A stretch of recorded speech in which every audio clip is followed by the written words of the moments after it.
चाणक्य नीति प्रथम अध्याय। मैं तीनों लोकों के स्वामी सर्वशक्तिमान सर्वव्यापक भगवान विष्णु को प्रणाम करता हूँ। प्रभु को प्रणाम करने के बाद मैं अनेक शास्त्रों से जमा किए गए इस राजनीतिक ज्ञान का वर्णन करूँगा। समझदार पुरुष इस शास्त्र का अध्ययन करके यह समझ जाएगा कि संसार में क्या करने योग्य है और क्या नहीं करना चाहिए, क्या पुण्य है और क्या पाप है, तथा धर्म और अधर्म क्या है। यह ज्ञान इस ग्रंथ से प्राप्त किया जा सकता है। अब मैं आपके सामने वह ज्ञान रखने जा रहा हूँ जिसे जानने से व्यक्ति विद्वान बन जाता है, उसमें निर्णय लेने की क्षमता आ जाती है, वह ये बात समझ जाता है कि क्या करना है और कब करना है। मूर्ख शिष्य को ज्ञान देना, दुष्ट स्त्री का पालन पोषण करना, धन का नष्ट होना तथा दुखी व्यक्ति के साथ व्यवहार रखने से बुद्धिमान व्यक्ति को भी कष्ट उठाना पड़ता है। बुरे स्वभाव वाली, कठोर और कड़वे वचन बोलने वाली, गलत आचरण वाली स्त्री, धोखेबाज मित्र, उल्टा जवाब देने वाला मुंह फट नौकर और ऐसे घर में निवास करने से जहां सांप होने की संभावना हो, ये सब बातें मृत्यु के समान है।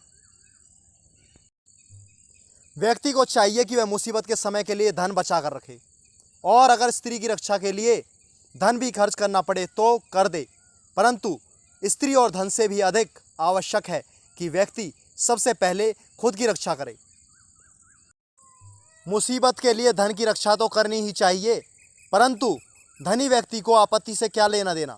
वह तो सोचता है कि धन से हर विपत्ति का सामना किया जा सकता है, परंतु धनी व्यक्ति को यह सोचना चाहिए कि लक्ष्मी का स्वभाव चंचल है, वह कभी भी व्यक्ति को छोड़कर जा सकती है।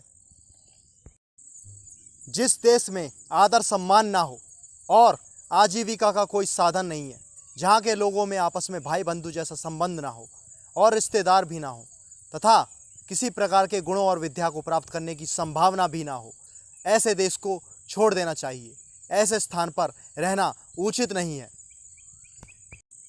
जहाँ वेद को जानने वाला ब्राह्मण, धनी मानी व्यक्ति, राजा, नदी और चिकित्सक ये 5 चीजें ना हो, उस स्थान पर मनुष्य को एक दिन भी नहीं रहना चाहिए। जहाँ जीवन को चलाने के लिए आजीविका का कोई साधन ना हो, व्यापार आदि विकसित ना हो, किसी प्रकार के दंड मिलने का भय ना हो, लोगों में शर्म ना हो, व्यक्तियों में अच्छा आचरण ना हो, उदारता ना हो अर्थात उनमें दान देने की आदत ना हो, जहाँ ये 5 चीज़ें ना हो वहाँ व्यक्ति को निवास नहीं करना चाहिए। अधिक कार्य करवाने पर नौकर चाकरों की, दुख आने पर रिश्तेदारों की, कष्ट आने पर मित्रों की तथा धन का नाश होने पर अपनी पत्नी की परख का ज्ञान हो जाता है। किसी बीमारी के हो जाने पर, दुख आने पर, अकाल पड़ने पर, शत्रु की तरफ से मुसीबत आने पर, राजसभा में, शमशान अथवा किसी की मृत्यु के समय जो व्यक्ति साथ नहीं छोड़ता, वास्तव में वही सच्चा बंधु माना जाता है। जो व्यक्ति निश्चित अर्थात जो हो सकता है इसे छोड़कर अनिश्चित जो नहीं हो सकता उसके पीछे भागता या समय बर्बाद करता है, वह असफल हो जाता है। बुद्धिमान व्यक्ति को अच्छे गुण वाली कुरूप कन्या से विवाह कर लेना चाहिए, परंतु उसे बुरे आचरण वाली सुंदर कन्या से विवाह नहीं करना चाहिए। बड़े बड़े नाखूनों वाले जानवरों, विशाल नदियों, बड़े बड़े सींग वाले आदि पशुओं, ऐसे लोग जिनके पास हथियार हों, राजा से संबंधित कुल वाले व्यक्तियों, इन सभी पर विश्वास नहीं करना चाहिए। विष में अमृत हो तो भी उसे ग्रहण करें। अपवित्र और अशुद्ध वस्तुओं में भी यदि कोई कीमती सामान हो तो उठा लें।